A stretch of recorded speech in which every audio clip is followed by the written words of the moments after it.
오늘 하나님께서 우리에게 주시는 말씀은 요나서 1장 1절에서 3절 말씀입니다. 요나서로 가셔서 1장 부분에 여러분들 주보를 끼워 놓으시고요. 두 번째 본문인 고린도전서 10장 31절 말씀을 찾으셔서 우리가 그 말씀 함께 합독하고 말씀 듣도록 하겠습니다. 요나서 1장 1절에서 3절, 고린도전서 10장 31절 말씀 찾으시고요. 고린도전서 10장 31절 말씀을 찾으신 분들은 자리에서 다 일어나셔서 우리 한 목소리로 이 말씀 함께 합독하도록 하겠습니다. 자리에 다 일어나셔서 우리 고린도전서 10장 31절 함께 읽습니다. 시작.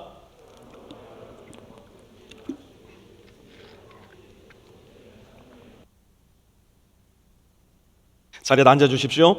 하나님의 뜻, 세 번째 마지막 시간입니다. 하나님의 뜻, 나의 니느웨는 어디에? 라는 제목으로 여러분들과 함께 하나님의 뜻 시리즈 마지막 설교 전하도록 하겠습니다. 하나님의 뜻이라는 말을 가만히 생각해 보면 마음이 굉장히 복잡해집니다. 도대체 나를 향하신 하나님의 뜻은 무엇이란 말인가? 오늘 하루를 살아가는 데 있어서 하나님께서 나에게 요구하시는 하나님의 뜻은 도대체 무엇일까? 많은 경우에 우리 마음에는 답답함이 있고 많은 경우에 우리 마음에 주저함이 있는 것이 사실인 것 같습니다. 하나님의 뜻은 대략적으로 크게 나누어서 세 가지 정도로 생각해 볼 수 있을 것 같아요. 첫 번째로는 크고 놀랍고 그래서 그 순간에는 이해하기 어려운 하나님의 뜻이 저와 여러분의 삶 가운데는 분명히 펼쳐지는 것 같습니다. 그 순간에는 도무지 이해가 안 돼요. 도대체 하나님께서 내 삶에 왜 이러한 일을 허락하셨을까? 하나님께서 왜 나를 이러한 방향으로 인도하셨을까? 그 순간에는 잘 이해가 되지 않습니다. 그러나 오랜 시간이 지났을 때에 여러 가지 경로와 방법들을 통해서 하나님께서 그때 그래서 그러하셨구나 라는 깨달음을 얻게 될 때가 있어요. 예를 들어 볼까요? 가장 먼저는 예수님의 십자가가 그랬어요. 예수님께서 십자가를 지실 당시에 도대체 왜 예수께서 십자가를 지셔야만 했는가 이해할 수 있는 사람들은 베드로와 요한을 비롯해서 그 어떤 사람도 존재하지 않았어요. 오히려 예수님께서 처음으로 내가 반드시 예루살렘으로 가서 십자가에 못 박혀 죽어야 될 것이다 말씀하셨을 때 수제자 중에 수제자인 베드로의 반응은 예수님의 멱살을 잡는 거였어요. 주여, 결단코 그리하지 못할 것입니다. 왜요? 이 하나님의 뜻을 베드로로서는 이해하기가 너무나 어려웠기 때문이에요. 이러한 일들은 저와 여러분과 가까이에 있는 사람들과 또 기독교 역사 속에서도 끊임없이 일어나는 일입니다. 아마 여러분들 대부분이 잘 알고 계시는 짐 엘리엇 선교사님, 그분을 한번 생각해 보시기 바라요. 그분은 저 휘튼 명문대학교를 수석으로 졸업하고 그야말로 장래가 촉망되던 젊은 청년이었습니다. 갓 결혼했었고요. 이제 막 아이를 가진 사람이었어요. 그런데 하나님께서 이분 마음 가운데 저 남미에 있는 에콰도르 아우카 부족에게로 들어가서 선교를 하라는 사명을 주세요. 친구들 4명과 함께 아우카 부족에게로 들뜬 마음을 가지고 들어갑니다. 내가 이 부족을 하나님께로 돌려드려야 되겠다. 정말 부푼 마음으로 기도와 여러 가지 준비 끝에 선교를 들어가게 되죠. 그런데 무슨 일이 일어납니까? 들어간 첫날 복음의 복자를 전해보기도 전에 아우카 젊은 전사들의 창에 찔려서 5명 모두가 죽고 마는 일이 일어나고 맙니다. 여러분, 속된 말로 죄송합니다만 이 무슨 개죽음이란 말입니까? 도대체 이런 죽음이 어디 있단 말입니까? 도대체 이런 하나님의 뜻이 어디 있단 말입니까? 그 당시에는 그 누구도 이해할 수 없었던 하나님의 뜻, 이야기의 결말을 아시는 분들은 모두 인정하겠지만 긴 시간이 지났을 때에 하나님께서 그 일을 통하여서 이렇게 그 부족에게로 복음을 전하기 원하셨구나. 오랜 시간이 지나서야 이해할 수 있는 하나님의 뜻이 분명히 있는 겁니다. 이처럼 우리의 지성과 이성으로 도저히 이해할 수 없는 하나님의 크고 놀라우신 뜻이 저와 여러분의 삶 가운데도 있다는 사실 여러분 경험으로도 잘 알고 계실 겁니다. 두 번째, 우리가 생각해 볼 수 있는 하나님의 뜻은 도덕적이고 윤리적인 하나님의 뜻입니다. 하나님의 말씀은 또한 하나님의 나라는 도덕적이고 윤리적인 것만으로 이루어진 것이 아니에요. 그러나 성경에는 하나님 나라가 제시하는 대단히 수준 높은 도덕과 윤리가 등장합니다. 이러한 하나님의 뜻은 헷갈리지 않아요. 명확하기 때문입니다. 혼란스럽지 않습니다. 분명하기 때문이에요. 다만 우리 마음의 문제, 곧 이러한 하나님의 말씀에 순종할 수 없다라고 하는 우리 마음의 문제가 이러한 도덕적이고 윤리적인 하나님의 뜻을 흐릿하게 할 때가 많이 있다는 사실, 이것은 저와 여러분이 어렵지 않게 동의할 수 있는 부분이라 생각을 합니다. 문제는 마지막 세 번째 부분이에요. 사실 크고 이해하기 어려운 하나님의 뜻, 오케이. 그리고 성경에 명확하게 등장하는 윤리적이고 도덕적인 하나님의 뜻도 당연히 오케이. 그러나 우리가 오케이 할 수 없는 부분이 바로 이 세 번째 하나님의 뜻 부분인데요. 이것이 무엇이냐면 가장 현실적이고 혼란스러운 부분이에요. 무엇이냐면 내 개인을 향한 독특하고도 선택적인 하나님의 뜻이 바로 우리가 궁금하고 알고 싶고 답답해하는 영역에 들어가는 하나님의 뜻이 될 겁니다. 오늘은 이 부분에 대한 하나님의 뜻, 저와 여러분, 나를 향하신 하나님의 독특하고도 개인적인 하나님의 뜻을 우리가 어떻게 이해할 수 있을까? 또 더 나아가서 우리가 어떻게 순종할 수 있을까? 함께 말씀을 통해서 나누어 보려고 합니다. 먼저 이러한 하나님의 뜻을 생각할 때 저와 여러분이 가지고 있는 오해에 대해서 먼저 나누어야 할 것 같아요. 요나서 1장 1절에서 2절 말씀 우리 함께 보도록 할게요. 주님께서 아미떼의 아들 요나에게 말씀하셨다. 너는 저 큰 성읍 니느웨로 가서 그 성읍에 대고 외쳐라. 그들의 죄악이 내 앞에까지 이르렀다. 여러분 한번 잘 보세요. 혹시 이 말씀을 읽으시면서 도대체 요나를 향한 하나님의 뜻이 뭐지? 머리가 극적거려지는 부분이 있습니까? 요나서 1장 1절에서 2절에 등장하는 하나님의 말씀 중, 하나님의 뜻 중 도대체 이게 무슨 말이지? 조금 헷갈리시는 부분이 있습니까? 다시 한번 보시기 바라요. 너는 저 큰 성읍 니느웨로 가서 외쳐라. 뭐라고 외치라고 말씀하십니까? 너희의 죄악이 하나님 앞에까지 이르렀다. 그러니 자연스럽게 뭘 하라고 외쳐야 됐을까요? 회개하라. repent. 하나님의 메시지가 명쾌합니다. 그런데 우리는 이토록 명쾌한 말씀을 주시는 하나님임에도 불구하고 하나님을 향해 이런 오해를 가지고 있을 때가 있어요. 하나님은 절대로 명확하게 자신의 뜻을 나한테 가르쳐 주지 않으셔. 하나님은 분명하게 나에게 어디로 가라고 말씀해 주지 않으셔. 하나님은 분명히 나에게 무엇 하라고 이야기해 주지 않으셔. 우리 마음속에 그런 생각을 가지고 있을 때가 제법 많이 있을 겁니다. 왜 그럴까요? 우리의 마음이 그 명확한 하나님의 말씀에 순종하고 싶지 않을 때가 대단히 많기 때문에 그래요. 아마 요나도 그렇게 생각했는지 몰라요. 분명히 하나님의 음성을 들었어요. 목적지도 들었어요. 가는 목적도 분명했어요. 그럼에도 불구하고 요나는 어떻게 합니까? 3절 한번 보세요. 주님의 낯을 피하여 스페인으로 도망하려고 길을 떠나 욥바로 내려갔다. 주님은 니느웨로 가라 그랬는데 요나는 전혀 반대 방향인 스페인으로 가는 배를 탑니다. 요나는 그에게 분명하게 들려주신 하나님의 음성을 부인하기 어려웠을 거예요. 니느웨로 가라! 이 목적지를 부인하기 어려웠을 거라고요. 그런데 요나가 한 일은 그와는 반대되는 일이죠. 3절 이어서 보세요. 마침 스페인으로 떠나는 배를 만나 뱃삭을 내고 사람들과 함께 그 배를 탔다. 요나가 말해요. 마침 바로 그때, 하필이면 바로 그때, 아니 바로 그 순간에 스페인으로 가는 배를 만날 게 뭐람? 이 정도 되면 스페인으로 가는 것이 하나님의 뜻이라고 이야기할 수 있지 않겠어? 요나의 마음 가운데 아마 그런 생각이 들었는지도 모르겠어요. 아마 오늘을 살아가는 저와 여러분, 요나도 아마 이러한 식으로 하나님의 뜻을 분별해 내려고 하는 경우가 많이 있을 거예요. 동시에 우리는 오해하죠. 그래, 맞아. 니느웨가 아니라 스페인이 하나님이 가지고 계신 뜻일 거야. 상황의 열림을 놓고 그것이 하나님의 뜻이라고 우겨버리는 순간 분명히 있을 거예요. 그때 요나에게 일어났던 일이 무엇입니까? 요나의 내용을 아시는 분들은 다 아시고 계실 거예요. 풍랑을 만나서 그 배가 거의 물에 가라앉을 지경이 되고 맙니다. 저와 여러분의 삶에서도 하나님의 말씀에 불순종하였을 때에 겪게 되는 어려움들이 있을 거예요. 이것은 하나님이 우리를 심판하시는 것이 아니라 우리가 하나님의 자녀이기 때문에 우리를 훈계하시고 징계하시는 거예요. 우리를 멸망시키기 위해서가 아니라 우리를 하나님 품으로 더 가까이 이끄시기 위해서 하나님께서 소위 말해 우리에게 맴매를 가하실 때가 분명히 있다는 이야기입니다. 그럼에도 불구하고 우리 삶 가운데 겪게 되는 이러한 여러 가지 어려움들, 고통들을 하나님께서 나에게 분명한 말씀을 주시지 않음으로 인해서 일어난 하나님 책임으로 일어난 일이라고 우리는 하나님을 비난할 때가 있다는 사실입니다. 하나님은 내 인생의 니느웨를 좀처럼 알려주지 않으시는 분, 내 인생의 목적을 안 알려주시는 분, 그래서 내 마음을, 내 인생을 한도 끝도 없이 혼란스럽게 만드시는 분, 어쩌면 이것이 저와 여러분이 가지고 있는 하나님을 향한 오해인지도 모르겠어요.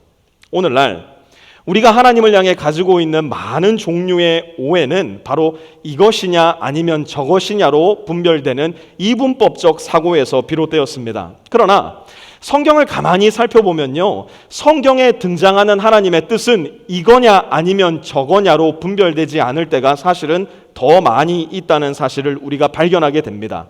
성경에 처음 등장하는 인류 최초의 인간이 누구입니까? 에덴 동산의 아담과 하와입니다. 하나님은 아담과 하와에게 선악과 아니면 생명나무 두 개의 나무를 놓고 이거 아니면 저것이게 순종을 요구한 적이 없으셔요. 그 대신 동산에 있는 모든 나무를 아담과 하와가 즐기기를 원하셨어요. 다만 하나의 명확하고도 분명한 기준을 주셨어요. 창세기 2장 16절에서 17절 함께 봅니다. 주 하나님이 사람에게 명하셨다. 동산에 있는 모든 나무의 열매를 내가 먹고 싶은 대로 먹어라. 그러나 선과 악을 알게 하는 나무의 열매만은 먹어서는 안 된다. 그것을 먹는 날에는 너는 반드시 죽는다. 하나님은요, 아담과 하와에게 그야말로 딱딱 짜여진 율법적 식단을 허락해 주신 적이 없으셨어요. 아담아, 하와야, 너는 아침에는 사과 샐러드를 먹고 점심에는 계란찜을 먹고 저녁에는 땅콩 새알과 바나나만 먹어라. 이거 지키지 않으면 네가 정령 죽으리라. 하나님이 이렇게 말씀하신 적이 없다라는 사실이에요. 그 대신 하나님께서 무엇이라 말씀하셨습니까? 동산 모든 나무들을 네가 자유롭게 먹되 임의대로 먹되 단 하나의 선악을 알게 하는 나무, 모든 자유를 존중하셨지만 단 하나의 기준, 곧 그 스스로가 하나님이 되고자 하는 자유는 허락해 주지 않으셨다는 사실이에요. 이와 같이 하나님은 거의 대부분의 부분에 있어서 저와 여러분의 자유를 대단히 기뻐하시고 존중하십니다.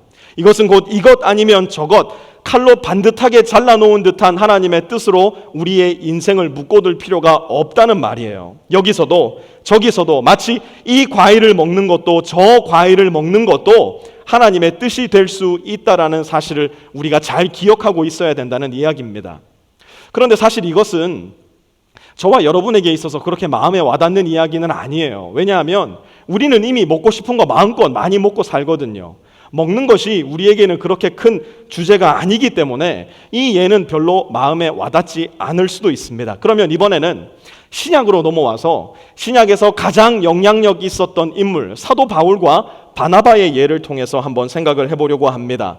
사도 바울과 바나바는 2차 전도 여행을 떠나기에 앞서서 1차 전도 여행 때 세워놓았던 교회를 다시 한번 둘러보며 그 교회들을 굳건하게 하자 다짐을 합니다. 그리고 이제 곧 여행을 떠나기로 하는데 두 사람이 그 전도 여행을 하는 방식에 있어서 조금 차이가 있었습니다. 1차 전도 여행 도중에 아이고 나는 힘들어서 못 해먹겠습니다 하고 집으로 돌아가 버렸던 인물이 있었으니 그가 누구였냐면 바로 마가 요한이라는 사람이었어요. 이 마가를 2차 전도 여행 때 데리고 갈 것이냐? 아니요, 데리고 가지 않겠습니다. 이 논쟁이 이 두 사람 사이에 시비가 된 거였습니다. 바울은 뭐라고 말했을까요? 아이고 나는 하나님 나라 선교를 위해서 하는 일에 나 힘들어서 못하겠습니다 이야기하고 중도에 돌아가 버린 마가와 같은 자 절대로 데리고 가지 못합니다. 고집을 부렸어요. 바나바는 뭐라고 했을까요? 아이고 사도 바울이요, 무슨 말입니까? 모든 사람에게는 세컨 찬스라는 게 필요하지 않겠습니까? 우리 다시 한번 마가에게 기회를 줍시다 주장했어요. 이 두 사람의 다툼이 얼마나 심각했던지 사도행전 15장에서는 이 두 사람의 다툼을 대단히 자세히 기록을 해놓을 정도였어요. 사도행전 15장 39절에서 41절 함께 보죠. 그래서 그들은 그냥 다툰 게 아니에요. 심하게 다툰 끝에 서로 갈라서고 말았다. 바나바는 마가를 데리고 배를 타고 키프로스로 떠나갔다. 그러나 바울은 실라를 택하고 신도들로부터 주님의 은혜가 함께하기를 바라는 인사를 받고서 길을 떠났다. 자, 여러분 한번 생각해 보죠. 바울과 바나바, 성도 똑같잖아요. 둘 다 바시잖아요. 바시. 이 바울과 바나바 두 바시 아저씨 중에 누가 하나님의 뜻대로 했고 누가 하나님의 뜻에 불순종했을까요? 여러분의 생각은 어떠십니까? 성경은 바울과 바나바 모두 하나님의 뜻에 순종하였고 바울과 바나바 모두 하나님께 영광 올려드렸음을 분명하게 말씀하고 있어요. 아이고 목사님, 그래도 천하의 사도 바울인데 바나바가 잘못한 거 아닙니까? 성령의 음성을 바울이 얼마나 잘 들었을 텐데요. 아니요. 바울은 이후에 바나바의 사역을 인정하고 존중하고 심지어 그를 높이는 듯한 말을 하기도 합니다. 한번 보도록 하시죠. 디모데전서 4장 11절 말씀입니다. 죄송합니다. 디모데후서 4장 11절 말씀입니다. 그대가 올 때에 마가를 데리고 오십시오. 여기에서 이야기하는 마가는 사도행전 15장에서 바울이 결단코 데려갈 수 없다라고 고집부렸던 그 마가와 동일 인물입니다. 사도 바울이 그를 어떻게 얘기하는지 보세요. 그 사람은 나의 일에 어떤 사람이라고요? 요긴한 사람입니다. 메시지 성경에는 보니까요, 이 말씀을 이렇게 번역해 놨어요. He will be my right hand man. 마가는 나의 오른팔입니다. 마가는 바울에게 버림받고 삼촌 바나바를 따라 나섰던 두 번째 전도 여행에서부터 분명 더 성장하고 성숙한 하나님의 사람으로 변화되었던 것이 틀림이 없습니다. 만약 마가를 버리고 가야 된다는 이 바울의 말에 동조하여서 바나바가 마가를 버려버렸다면 마가의 성장도, 마가의 성숙도, 마가의 변화도, 더 나아가 우리에게는 가장 중요하게도 우리가 읽고 있는 마가복음의 기록도 역사 속에 존재할 수 없는 이야기가 되어버렸을 겁니다. 바울과 바나바가 달랐기 때문에, 바울과 달리 바나바는 마가를 결단코 포기할 수 없었기 때문에, 그것이 곧 하나님의 뜻이었기 때문에 마가는 성장하고 변화할 수 있었고, 결국 마가를 버려버렸던 바울조차도 그의 인생의 노년에는 Mark is my right hand man, 마가는 나의 사역에 요긴한 사람이다 고백하게 되었던 것입니다. 명백한 죄가 아니라면 하나님은 단순히 먹고 마시는 일이 아니라 대단히 중요한 일, 곧 하나님 나라의 확장에 관한 일에 있어서도 저와 여러분의 자유를 존중하고 인정하고 기뻐하신다는 이야기입니다. 이쯤 되면 그냥 내 하고 싶은 대로 하고 살아도 하나님이 정말 기뻐하시겠구나라는 생각이 드시는 분도 분명히 있을 겁니다. 내 마음에 드는 대로, 그냥 내 마음이 이끄는 대로, 내 느낌이 이끄는 대로 하면서 살아도 하나님은 분명히 기뻐하시겠구나 싶은 생각이 드시는 분도 계실 거예요. 제가 결론부터 말씀을 드리도록 할게요. 여러분 마음이 이끄는 대로, 여러분 생각이 이끄는 대로 하고 사셔도 하나님은 충분히 기뻐하시고 여러분의 자유를 인정하고 존중해 주실 겁니다. 그러나 에덴 동산에서 하나님께서 아담과 하와에게 단 하나의 기준을 주셨던 것처럼 21세기를 살아가는 오늘날 저와 여러분에게도 한 가지 기준을 명확하게 제시해 주신다는 사실, 우리는 잘 기억하고 있어야 합니다. 그 한 가지 기준이 무엇일까? 여러분 주보를 한번 꺼내셔가지고요, 주보 앞면에 있는 우리 교회 주제 말씀을 한번 보시기 바랍니다. 에베소서 4장 13절 말씀입니다. 우리 함께 이 주보에 있는 에베소서 4장 13절 말씀 한 목소리로 크게 읽어보도록 할게요. 시작.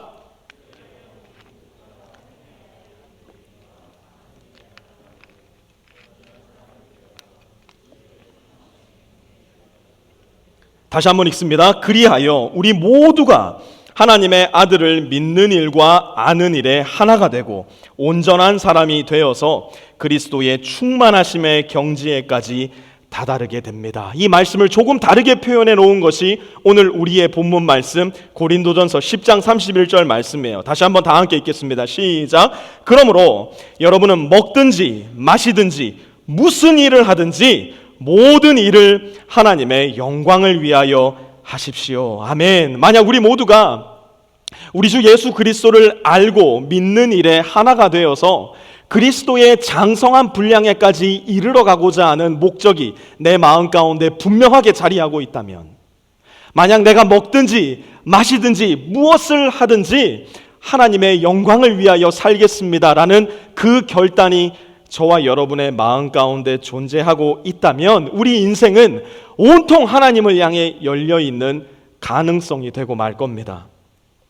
진로를 고민하는 청년들 중에 소위 믿음 좋다는 청년들이 찾아와서 목사님 저 신학교 갈까요? 저 목사가 될까요? 묻는 경우가 종종 있습니다. 저는 10명 중 9명한테는 이렇게 말을 합니다. 누구누구야, 안 그래도 목사가 천지 빽깔인데 니까지 목사한다 그러면 나 같은 사람은 어떻게 사니? 신학교 안 가도 괜찮아. 목사 안 되어도 괜찮아. 목회가 아니라 다른 영역에 있어서 특출난 재능과 능력이 보이는 청년인데 그 당시에 앞길이 보이지 않는다는 이유로 신학교 갈까요? 묻는 청년들에게 저는 신학교 가지 말라고 이야기합니다. 목사님, 캘리포니아로 가야 됩니까? 달라스에 남아야 됩니까? 무엇이 하나님 뜻입니까? 목사님, 맥키니로 이사 가야 될까요? 프리스코로 이사 가야 될까요? 목사님, 어디에서 사업을 시작해야 될까요? 목사님, 이 오빠가 좋을까요? 저 오빠가 좋을까요? 저에게 묻는 경우가 종종 있습니다. 지금 여러분들에게 말씀드릴게요. 여러분, 저한테 이런 질문 하지 마세요. 저도 몰라요. 제 인생 앞가림도 당장 내일 잘 안 되는 사람인데 어떻게 여러분의 인생에 대해서 그야말로 두부 자르듯 이겁니다, 저겁니다, 여기입니다, 저기입니다, 이 아이입니다, 저 아이입니다, 제가 감히 이야기할 수 있단 말입니까? 다만 저는 여러분이 지혜롭고 분별력 있는 결정을 하기 위해서 온 마음을 다해서 기도해 드리는 수밖에는 없어요. 다만 저는 이런 질문을 받을 때 함께 기도하고 또한 이 질문으로 반문을 합니다. 집사님은 어느 지역이 더 좋으신데요? 집사님 마음은 어디가 더 편하신데요? 그 집은 교회에서 얼마나 가까우신데요? 누구누구야, 이 오빠와 저 오빠 중에 누가 더 너와 함께 한 하나님을 경배하고 예배하고 더 너를 아껴주는 사람일 것 같은데, 저는 오히려 그런 분들에게 이러한 질문으로 반문을 합니다. 왜냐? 하나님은 저와 여러분에게 주신 이성과 지혜를 마음껏 활용하여서 하나님의 말씀을 통해 그 이성과 지혜로서 하나님의 뜻을 분별하여 자유로운 선택을 하시기를 기뻐하시기 때문이에요. 또한 하나님은 이거냐 저거냐 이곳이냐 저것이냐를 두부 자르듯 잘라서 우리에게 계시해 주시기보다는 우리에게 이걸 먼저 물으실 거예요. 얘야, 너는 어떤 사람이 되고 싶으냐? 얘야, 너는 어떻게 나를 사랑하는 사람이 되고 싶으냐? 여러분, 목사가 되었음에도 불구하고 목사가 되지 않은 사람들보다 하나님을 사랑하는 일에 있어서 부족한 사람들이 너무나도 많은 세상이 오늘날 저와 여러분이 살아가는 이 시대예요. 목사가 되었음에도 불구하고 하나님을 알고자 하는 마음, 믿고자 하는 마음이 없는 분들도 적지 않은 것이 부끄러운 우리의 현실이에요. 달라스에 남는 것이 하나님의 뜻이라 확신하고 남았으면서도 하나님을 알고 싶은 마음도 없고 하나님을 믿고 싶은 마음도 없는, 하나님을 닮고자 하는 갈망이 전혀 없이 이 자리에 남아있는 사람도 많은 것이 우리의 현실이에요. 오히려 하나님께서는 여기냐 저기냐를 우리에게 가르쳐 주셔서 그 선택을 정확하게 해내기보다는 여기에 있든 저기에 있든 하나님을 더 알기 원하는 사람, 하나님을 더 닮기 원하는 사람, 그 갈망을 가진 사람으로 저와 여러분을 만들어 가기를 원하실 거예요. 극단적인 말로 들릴지 모르겠지만 만약 우리 안에 이 마음, 곧 무엇을 하든지 어디를 가든지 우리 주 예수 그리스도를 알고자 하는 갈망, 우리 주 예수 그리스도를 사랑하고자 하는 갈망, 그리하여 하나님 아버지께 모든 영광을 올려드리고자 하는 진실된 소원이 있다면 여러분 마음 가운데 어떠한 갈등과 어떠한 고민이 있든지 간에 저는 여러분에게 이렇게 얘기하고 싶어요. Just do it, 집사님. Just do it, 형제님. Just do it, 자매님. 40을 공자 선생님께서는 불혹의 나이라고 했어요. 아니 불자에 미혹될 혹자를 써서 유혹을 받지 않는다는 뜻으로 불혹의 나이, 그것을 40이라고 했습니다. 불행하게도 40이 되어오신 분들 다 아시잖아요. 40이 되어도 여전히 마음 가운데 유혹이 많아요.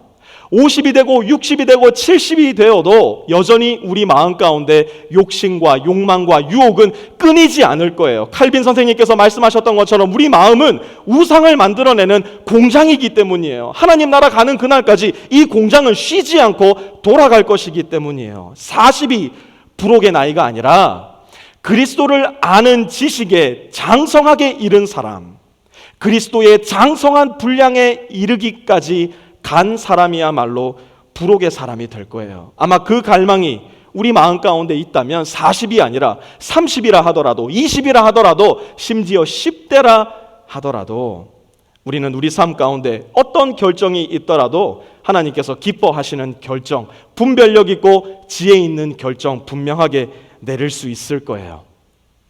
이렇게까지 이야기를 나누어 봐도 여전히 하나님의 뜻을 분별하는 일에 있어서 정직하게 어려움이 남아요. 그래도 목사님 하나님의 뜻 잘 모르겠어요. 그래도 목사님 하나님의 뜻을 어떻게 분별해야 될지 너무 헷갈립니다. 저도 동일한 마음이에요. 내 인생 일생일대의 선택들이 나를 기다리고 있는데, 결혼의 문제가 내 앞에 닥쳐 있는데, 진로의 문제가 내 앞에 닥쳐 있는데, 부부관계의 문제, 자녀와의 관계의 문제, 내 사업의 문제가 내 앞에 닥쳐 있는데 당장 내일 결정을 내려야 되는데 나는 어떤 결정을 내려야 하는가? 우리에게는 지혜로운 결정을 내릴 수 있는 감각이 필요해요. 그리고 우리는 이 중요한 문제들이 우리 앞에 닥치기 전에, 그래서 내일 그 결정을 내려야 되기 전에 이 분별의 감각을 기르는 연습을 해나가야 해요. 이제 하나님의 뜻 시리즈를 마무리하면서 하나님의 뜻을 분별할 수 있는 감각을 기를 분별의 기술 3가지를 여러분들과 함께 나누면서 말씀을 마치려고 합니다. 첫 번째, 하나님의 뜻을 분별할 수 있는 감각을 기르려면 하나님의 말씀을 지속적으로 들어야 합니다. 하나님의 말씀을 지속적으로 계속해서 들어야만 합니다. 디모데후서 3장 16절에서 17절 말씀입니다. 모든 성경은 하나님의 영감으로 된 것으로서 교훈과 책망과 바르게 함과 의로 교육하기에 유익합니다. 성경은 하나님의 사람을 유능하게 하고 그에게 온갖 선한 일을 할 수 있게 하는 것입니다. 여러분, 제가 분명하게 말씀드릴게요. 하나님의 말씀을 읽지 않고 하나님의 말씀을 듣지 않으면서 하나님의 뜻을 분별할 수 있는 사람, 이 세상에는 단연코 단 한 사람도 존재하지 않을 거예요. 하나님의 말씀을 전혀 가까이 하지 않으면서 나는 하나님의 뜻을 다 안다라고, 당신을 향한 하나님의 뜻도 알아요, 당신을 향한 하나님의 뜻 내가 예언해 드릴게요 라고 이야기하는 사람, 여러분 사실은 가장 멀리 하셔야 될 사람 중에 한 사람일 거예요. 왜냐하면 예수 그리스도의 오심과 더불어 하나님께서는 우리에게 말씀하시는 가장 주요한 통로로서 하나님의 기록된 말씀을 저와 여러분에게 주셨기 때문이에요. 사실 아직까지도 하나님께서 대단히 기이하고 신비한 방법으로 일하실 때가 여전히 많이 있습니다. 특별히 오늘날 중동 지역에서 많은 무슬림들이 회심하는 방법들이 이렇게 신비하고 놀라운 경우가 많이 있습니다. 그야말로 기적 같은 방법으로 하나님께서 꿈에 나타나시고 환상에서 나타나셔서 무슬림들을 하나님께로 이끄시는 경우가 많이 있습니다. 그러나 만약 우리가 예수님을 믿어 거듭난 하나님의 자녀가 되었다면, 그리고 하나님께서 우리에게 말씀을 읽을 수 있는 자유와 말씀에 대한 접근성을 선물로서 허락해 주셨다면, 이제 하나님은 우리 눈에 보이는 그런 기이하고 신비한 방법보다 더 신비하고 기이한 방법으로 우리에게 말씀하기 시작하실 텐데요. 그 방법이 뭐냐면 바로 저와 여러분의 손에 들려있는 이 66권의 하나님의 말씀이에요. 아니 목사님, 이게 무슨 기이하고 신비한 일입니까? 1세기 당시에 그리스도인들을 한번 생각해 보세요. 16세기 당시 종교개혁의 사람들을 한번 생각해 보시기 바라요. 멀리 갈 것도 없이 한 세기 전 우리나라 조상들의 신앙생활을 한번 생각해 보시기 바랍니다. 그들이 오늘 여기 있는 저와 여러분을 본다면 정말 놀라 자빠질지도 몰라요. 아니, 성경을 그렇게 자유롭게 읽을 수 있으면서 여전히 하나님의 뜻을 모른다고요? 아니, 집 책꽂이에 성경이 5권, 10권이 꽂혀 있으면서 하나님의 뜻을 모른다고 머리를 극적거리고 있다고요? 아마 그들의 눈에는 성경을 읽을 수 있으면서도, 성경을 가지고 있으면서도 하나님의 뜻을 모르겠다라고 한탄하는 저와 여러분이 더 신기하게 보일지 모를 거예요. 우리는 성경을 통해서 하나님을 알게 되고 성경을 통해 하나님을 알게 될 때 하나님의 뜻도 분별할 수 있게 되기 때문이에요. 두 번째로 하나님의 뜻을 분별하는 감각을 기르는 방법, 여러분이 예상하고 있듯이 바로 기도예요. 이 세상에 살았던 사람 중에 가장 많이 기도했던 사람, 가장 깊이 기도했던 사람은 누굴까요? 사도 바울도 될 수 있을 거고요, 베드로도 될 수 있을 거예요. 그리고 5만 번 기도 응답을 받았다라고 이야기했던 조지 뮬러 같은 분도 아마 거기에 들어갈 수 있을 거고요. 이 시대, 얼마 전에 돌아가셨지만 복음의 아이콘 빌리 그레함 목사님이 가장 많이 기도하신 분에 들어갈 수도 있을 거예요. 그분들도 아니라면 아마 이 자리에 계신 여러분들 중 누군가가 가장 많이 기도하신 분들이 될 수도 있을 거예요. 그러나 이 세상에 살았던 그 어떤 사람보다 더 많이 기도하고 더 깊이 기도하셨던 분이 계셨으니 그분은 바로 우리의 주님 예수 그리스도세요. 그런데 여러분, 이상하지 않습니까? 예수님은 분명히 하나님과 동등한 분이신데 왜 예수님이 하나님께 기도하셨을까? 예수님과 하나님은 삼위일체의 한 분 하나님이신데 왜 예수님은 하나님 아버지께 계속해서 기도하셔야만 했을까? 이것은 두 가지를 우리에게 명백하게 보여주세요. 뭐냐? 첫 번째는 예수님과 하나님 사이에 완벽한 교제를 보여주고 있는 증거예요. 두 번째는 완전한 인간이 되셨던 예수님께서 하나님 아버지와 기도로서 갖는 교제를 보여줌으로 인해서 저와 여러분 곧 똑같은 인간들에게 하나님 아버지와 가질 수 있는 교제의 수준을 모범으로써 보여주고 계시는 거예요. 여러분, 중요한 결정을 앞에 두고 하나님 무엇이 하나님 뜻입니까? 물으실 때가 많이 있으실 거예요. 예수님도 늘 중요한 결정을 앞에 두고서 기도하셨어요. 처음 공생애를 시작하기 40일 전 그분은 무려 처음 공생애를 시작하시기 전에 40일 동안 금식하면서 기도하셨고요. 처음 제자들을 선발하실 때도 예수님은 기도하셨어요. 5천 명의 군중을 먹이시고 그들이 예수님을 임금으로 삼으려 하실 때도 예수님은 오히려 아무도 없는 외딴 곳으로 가셔서 기도하셨어요. 그리고 십자가에 달리시기 전 예수님은 겟세마네 동산에서 땀방울이 핏방울이 될 때까지 기도하셨어요. 그리고 바로 그 기도에 저와 여러분이 품어야 할 예수 그리스도의 기도의 모범이 등장을 합니다. 마태복음 26장 39절 말씀 우리 함께 읽어보도록 할게요. 시작. 예수께서는 조금 더 나아가서 얼굴을 땅에 대고 엎드려서 기도하셨다. 나의 아버지, 하실 수만 있으시면 이 잔을 내게서 지나가게 해주십시오. 그러나 내 뜻대로 하지 마시고 아버지의 뜻대로 해주십시오. Not my will, but your will. 이 기도는 매일의 기도 속에 우리의 기도가 단련되고 훈련될 때 비로소 정직하고 진실되게 나올 수 있는 기도예요. 또한 이 기도를 통해서 우리는 비로소 하나님 아버지의 뜻을 이해하게 되고 인정하게 되고 기뻐할 수 있게 될 겁니다. 마지막 세 번째로 하나님의 뜻을 분별할 감각을 기르는 데 있어 필수적인 요소는 바로 성도 간의 교제입니다. 사도행전 2장 42절 우리 한번 함께 보도록 합니다. 그들은 사도들의 가르침에 몰두하며 서로 사귀는 일과 빵을 떼는 일과 기도에 힘썼다. 이 말씀은 방금 우리가 살펴본 분별의 기술을 종합 패키지로 보여주고 있습니다. 한번 이 말씀 다시 한번 보세요. 먼저 그들이 모여서 뭘 했다고 말씀합니까? 사도들의 가르침에 몰두했대요. 사도들의 가르침이 뭘까요? 곧 오늘날 성경의 가르침입니다. 또 42절 후반절에 보니까 뭐에 힘썼다고요? 기도에 힘썼다. 우리가 분별의 기술을 익히기 위해서 첫 번째, 두 번째로 살펴본 내용이에요. 그리고 말씀과 기도 중간에 샌드위치처럼 끼어 있는 것이 있으니 그게 무엇인가 봤더니만 서로 사귀는 일과 빵을 떼는 일이에요. 이것은 무엇일까요? 바로 성도들 간의 교제입니다.